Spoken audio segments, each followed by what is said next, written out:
एक माफी पूरे परिवार की किस्मत बदलने वाली है, लेकिन इसी माफी के बाद स्नेहा के सामने ऐसी चुनौती खड़ी होने वाली है जो तय करेगी कि वो इस घर की बहू कहलाने के लायक है या नहीं। दुर्गावती का दिल तो पिघल जाएगा, लेकिन भवानी का फैसला स्नेहा की जिंदगी का सबसे कठिन इम्तिहान बन जाएगा। आखिर भवानी स्नेहा से कैसी परीक्षा लेने वाली है और क्या स्नेहा इस अग्नि परीक्षा में सफल हो पाएगी? तो आइए जानते हैं गंगा माई के अपकमिंग एपिसोड की पूरी कहानी। सिद्धू आखिरकार स्नेहा को अपने घर वापस लेकर आता है। पूरे परिवार की निगाहें सिर्फ स्नेहा पर टिकी होती है। हर किसी के मन में एक ही सवाल होता है कि क्या स्नेहा सच में बदल गई है या फिर ये सब सिर्फ दिखावा है। घर में कदम रखते ही स्नेहा की नजर दुर्गावती पर पड़ती है। दुर्गावती चुपचाप खड़ी रहती है, लेकिन स्नेहा के अंदर का अपराध बोध उसे एक पल भी चैन से खड़ा नहीं रहने देता। अगले ही पल स्नेहा सबके सामने घुटनों के बल बैठ जाती है, हाथ जोड़ लेती है और फूट फूट कर रोने लगती है। रोते हुए स्नेहा कहती है कि उसने बहुत बड़ा पाप किया है। उसने एक ऐसी औरत पर शक किया जिसने हमेशा परिवार को जोड़ने की कोशिश की। उसने दुर्गावती के चरित्र पर सवाल उठाए, उन्हें अपराधी की तरह कटघरे में खड़ा कर दिया और उनके संस्कारों तक पर उंगली उठा दी। स्नेहा कहती है कि उसे अपने हर शब्द पर पछतावा है और वो दिल से माफी मांगती है।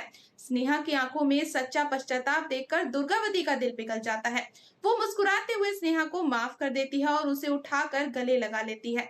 ये भावुक नजारा देखकर पूरे परिवार की आंखें नम हो जाती है। सिद्धू भी राहत की सांस लेता है, क्योंकि आखिरकार उसके परिवार की सबसे बड़ी गलतफहमी खत्म होती हुई नजर आती है। लेकिन दोस्तों, कहानी का सबसे बड़ा ट्विस्ट अभी बाकी है।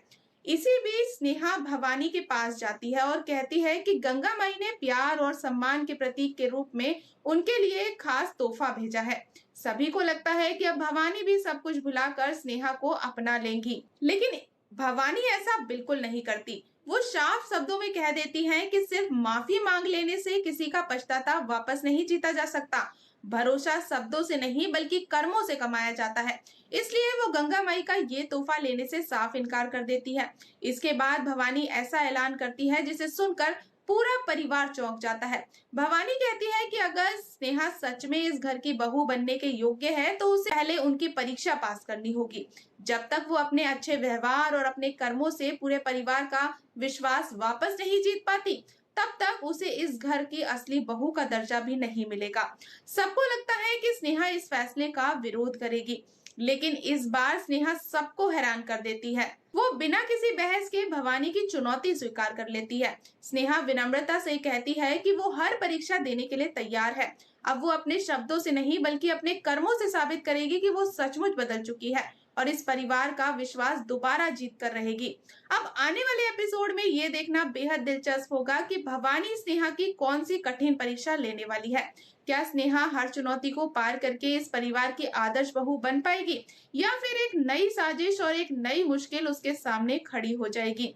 तो दोस्तों, आपको क्या लगता है, क्या स्नेहा भवानी की परीक्षा में सफल होगी? अपनी राय हमें कमेंट में जरूर बताएं और अगर आपको हमारी आज की ये अपडेट पसंद आई हो तो वीडियो को लाइक और चैनल को सब्सक्राइब करना बिल्कुल ना भूलें। मिलते हैं नेक्स्ट अपडेट के साथ, तब तक के लिए गुड बाय।